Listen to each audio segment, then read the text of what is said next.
कारं व्याप्तं येन चराचरं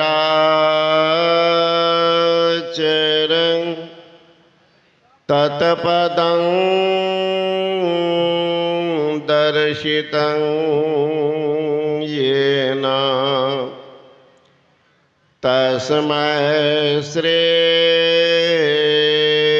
गुरुवे नमः।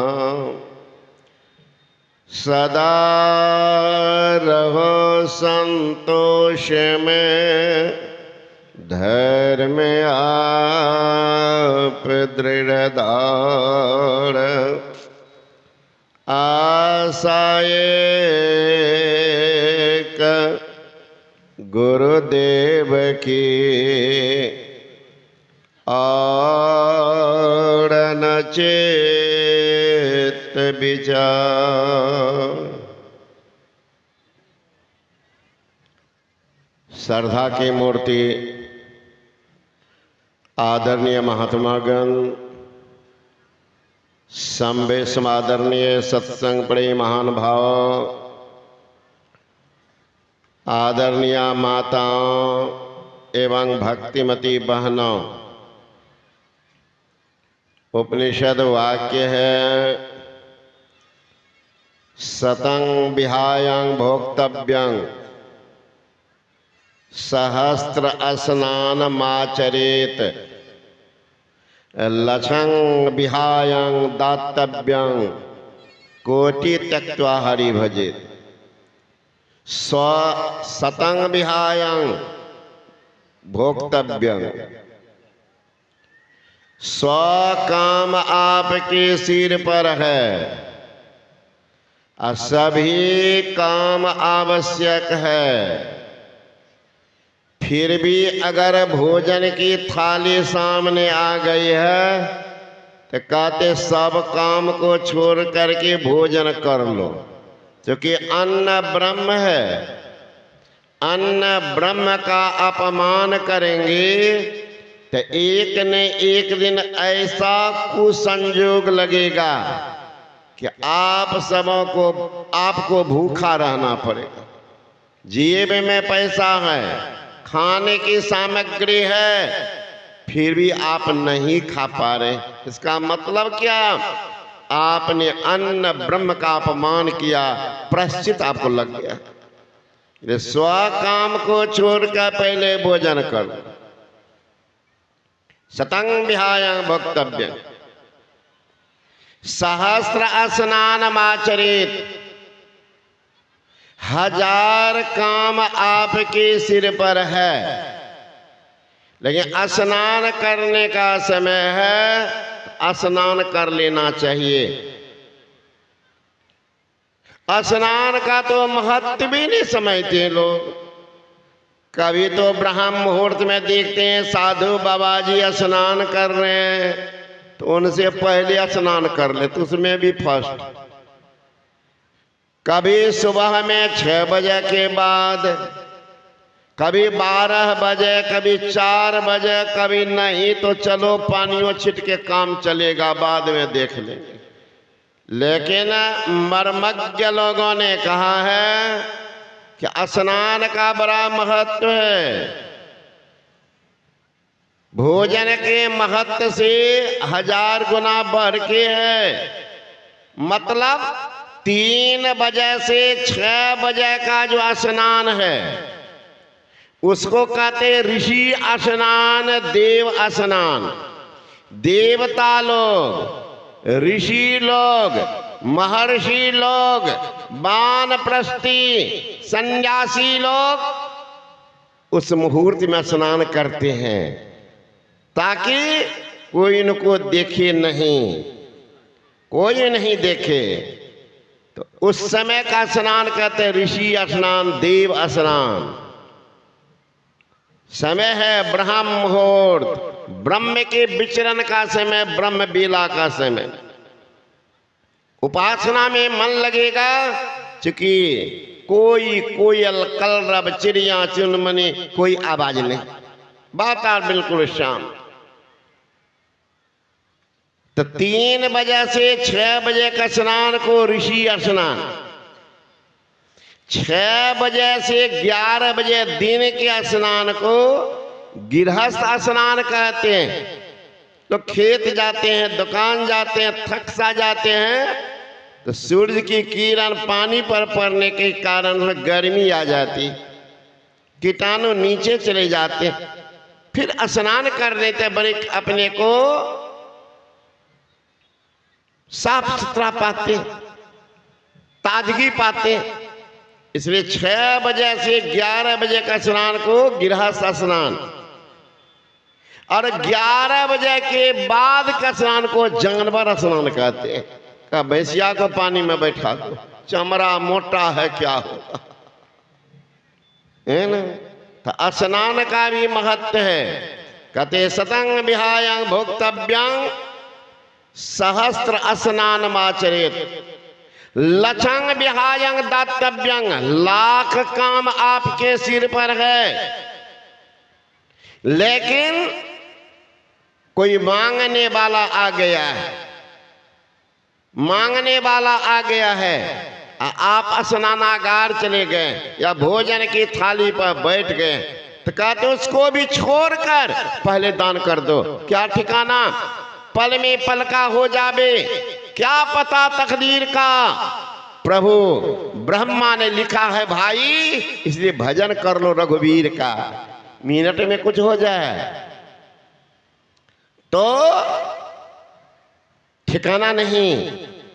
इसलिए लाख काम छोड़ करके दान करो। कोटि तख्ता हरि भजे, करोड़ काम आपके सिर पर है, लेकिन त्रिकाल संध्या का समय है, निश्चित बैठ करके महाराज ध्यान कीजिए, जिंदगी को मत बिताइए, बिताइए मतलब बिना सोच रहे हैं आज नहीं तो कल तो करेंगे। अरे महाराज मिनट में क्या हो जाएगा, क्या ठिकाना, क्या ठिकाना। त्रिकाल संध्या को मत छोड़िए। ब्रह्म मुहूर्त में स्नान करने के तुरंत बाद और संध्या काल, त्रिकाल संध्या को नहीं छोड़िए, और जितना कर सकते हैं और बड़ी बात, लेकिन त्रिकाल संध्या तो जरूर करनी चाहिए। नहीं करते हैं तो आप नमक हराम कहलाते हैं। जो मां के पेट में रक्षा किया, अमूल्य निधि ये मानव का शरीर, सब शरीरों का सिरताज आपको दिया। महाराज देवता लोग रो रहे हैं कि मुझे मानव का शरीर मिलता, देवता रो रहे हैं मानव का शरीर मिलता। देवता के शरीर में मानव नहीं घुस सकता, लेकिन मानव के शरीर में सारा देवता घुस करके बैठा हुआ, खोज रहा है त्राण। मानव शरीर है प्राण, इधर त्राण खोज रहा है। जितना रोम को सब में देवताओं का निवास। पढ़िए तुलसीदास जी महाराज के रामचरितमानस। इंद्रिय द्वार झरोखा नाना, तहता सुर बैठे करी थाना, आवत देखत विषय बयारी, तब झट देत कपाट उघारी। जब ही प्रभंजन उड़ गृह जाई, तब ही ज्ञान दीप बुझाई। देवता है कहाँ बैठा हुआ, और प्रमुख देवता 9 द्वार जो है वह है मेन गेट, 9 द्वार मेन गेट, और जितने रोमकूप है वह खिड़कियां, झरोखा, सब पर देवता। मन के देवता चंद्रमा, बुद्धि के देवता ब्रह्मा, चित्त के देवता वासुदेव, अहंकार के देवता शिव जी, हाथ के देवता इंद्र। एक संत ने बड़ा अच्छा लिखा है, मन के देव चंद्र, बुद्धि ब्रह्मा, वासुदेव चित केरे, अहंकार शिव दशा करण को, नयन भानु सिर हेरे, रसना वरुण त्वचा के मारुत, नासा अश्विनी जानो, मुख के अग्नि, इंद्र हाथन के, देव गुदाजम मानो, लिंग के देव प्रजापति सिरजत, चरणन विष्णु विराजे, 14 देव रहत नित तन संग, नित निर्भय गाजे। सब देवता घुस के बैठा हुआ। देवता में कौन मानव है बताओ किसी का नाम? बड़ा कौन है? पिपासा आदमी कुआं के पास चला जाता है, गर्मी से परेशान लोग छायादार वृक्ष पास चला जाता है, भूख से परेशान लोग भोजनालय खोजने चला जाता है, रोग से व्याकुल लोग डॉक्टर के पास चला जाता है। लेकिन त्राण पाने के लिए देवता भी मनुष्य शरीर में घुस जाते। त्राण नहीं है, परेशान। जो स्वयं परेशान, आपको क्या करेंगे वो त्राण? आपको क्या करेंगे? इसलिए सहजो भाई कहती है 84 भुगती घनी, बहुत सही जम मार, अब भरम फिरो तुह लोक में, तो न मानिहार, तो न मानिहार, मुक्ति की चाह न कीनी, हीरा देही पाय मोल माटी के लिए। मूर्ख नर समझे नहीं, समझाया बहुबार, चरणदास के सहजिया कहा किया तन पाए। शरीर तो मिला मानव का, क्या किया? अति दुर्लभ तन है मानव का। यह पारस ज्ञान विचारिए जी, गुरु मंत्र दियो जो दया करके, सोई श्वास में श्वास उचारिए जी, प्रभु प्रीत की ज्वाल प्रज्वाल करो, और पाप के बीज के जारिए जी, दुख भंजन नाम निरंजन का कभू मति भूल विसारिए जी।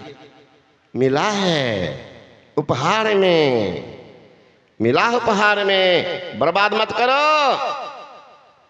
सहरसा जिला में एक संत में लक्ष्मीनाथ गोस्वामी, वे कहते हैं रे मन मूर्ख जाग सवेरे, क्या कायर हो सोता है, राम भजन कर पाई मनुज तन, क्यों आलस में खोता है। मानुष के तन दुर्लभ जग में, बड़े भाग्य से पाता है, अत्ता को करत खराब न दाना। खराब कर रहे हो, ताको करत खराब न दाना, यही ते दुख पाता। जो भूले इंद्र न सुख कारण, सो पीछे पछताता है, चूकेंगे सो भूखे रहे हैं, आगे जम का नाता है। आलस करता ताते पामर, यहां वहां दुख पाता है। लक्ष्मी पति प्रचार कहत है, जागे आनंद होता है। रे मन मूर्ख जाग सवेरे, क्या कायर हो सोता। गुरु नानक साहब ने कहा नहीं ऐसो जन्म बारंबार, का जानो तेरो पुण्य प्रगट्यो, मानुषा अवतार नहीं ऐसो जन्म बारंबार। घटत छिन छिन बढ़त पल पल, जात न लागत बार, नहीं ऐसो जन्म बारंबार। क्या ठिकाना टिकने वाला नहीं है ना। पल में कुछ भी हो सकता है, कुछ भी हो सकता। मिनट में, कल की बात मैं बता रहा, परसों हम लोग आ रहे थे, हमारे